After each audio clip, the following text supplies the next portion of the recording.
monsieur Astor. Me pasas.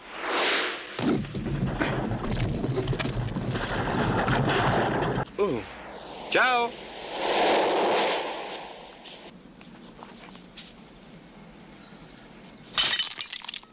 Comencemos intentando resolver un primer problema.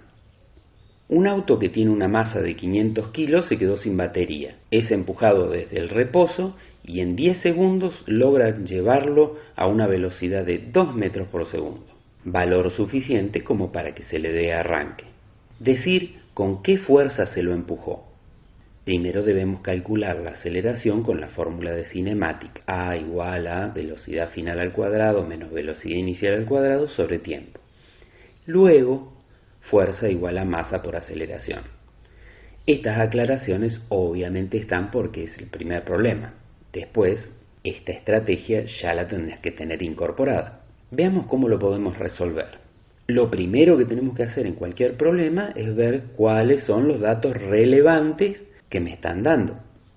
En este caso, 500 kilos, la masa, recordemos que la masa se mide en kilogramos, parte desde el reposo, velocidad inicial 0, esta estrategia de reconocer velocidades ya la tenemos incorporada de cuando hicimos ejercicios de cinemática, y en 10 segundos, tiempo, logran llevarlo a una velocidad de 2 metros por segundo, velocidad final 2 metros por segundo. Ahora bien, fijémonos en qué datos nos han quedado. Por un lado, masa, y por otro lado, velocidad inicial, velocidad final y tiempo. Los datos de velocidad inicial, velocidad final y tiempo no son datos que tengan que ver con dinámica, con esto que estamos estudiando ahora. ¿Por qué están ahí? Porque los datos que tenemos para dinámicas son solamente la masa. O sea, nos faltan los valores de fuerza y aceleración. ¿De dónde podemos llegar a sacar algún dato de estos? Bueno, pues casualmente de la cinemática. La única variable que relaciona a la cinemática con la dinámica es la aceleración. Por lo tanto, con los tres datos de cinemática, velocidad inicial, tiempo y velocidad final, podremos encontrar aceleración y ese dato usarlo junto a la masa para calcular el valor de la fuerza. Entonces, sabemos de antes que la aceleración es velocidad final menos velocidad inicial sobre tiempo, reemplazamos los valores y obtenemos que la aceleración es igual a 0,2 metros por segundo cuadrado. Ahora sí, con el dato de aceleración ya podemos introducirnos en la fórmula de dinámica, sumatoria de fuerza es igual a sumatoria de masas por aceleración, y reemplazar los valores conocidos. Como sabemos que la masa es de 500 kilos y la aceleración de 0,2 metros por segundo cuadrado, la fuerza será de 100 newton. 100 newton es la fuerza con la que hay que empujar el auto para que alcance una velocidad de 2 metros por segundo después de 10 segundos. Encaremos entonces ahora un segundo problema.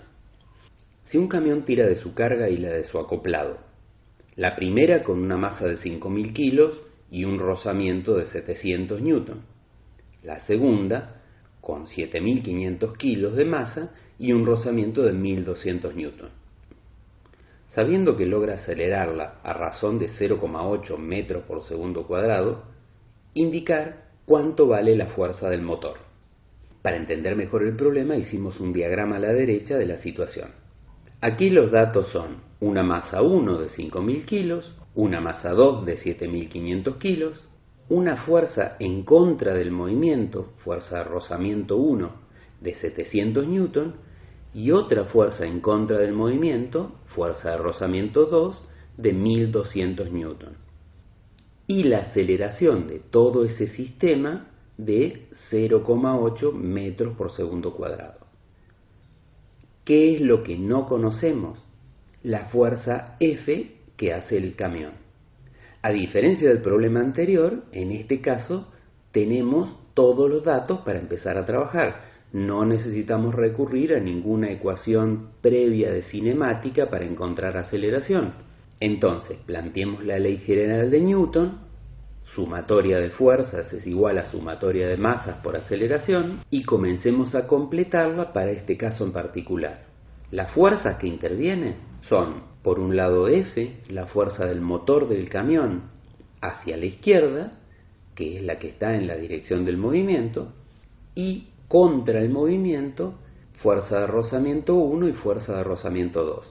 Por eso le ponemos signo negativo, o sea, están restándole el esfuerzo que hace F.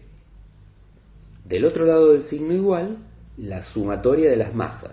Aquí tenemos solamente dos masas, M1 y M2, multiplicadas por la aceleración. Ahora que tenemos definida bien la ecuación que vamos a usar para este caso en particular, completemos con los datos conocidos.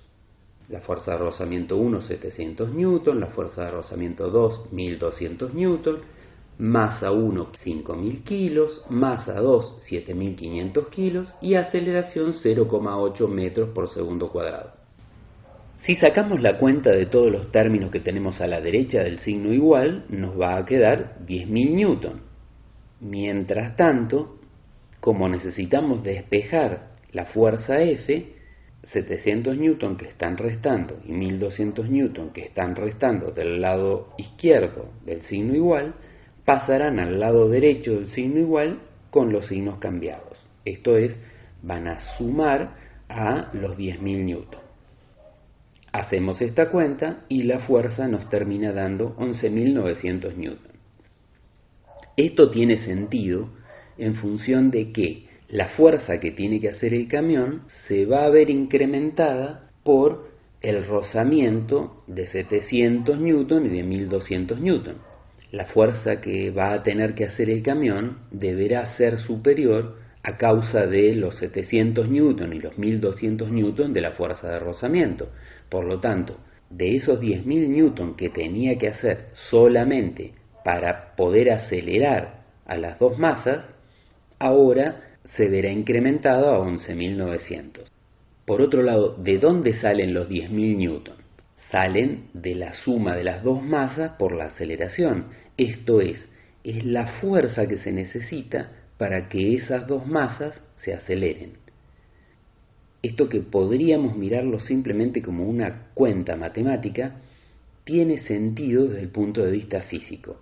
Estoy haciendo una fuerza de 10.000 Newton para lograr que se aceleren las dos masas y además estoy venciendo las dos fuerzas de rozamiento que tengo en contramano. Ahora que acabamos de interpretar lo que está sucediendo con el problema, recién nos podemos dar por satisfechos porque entendimos qué está pasando.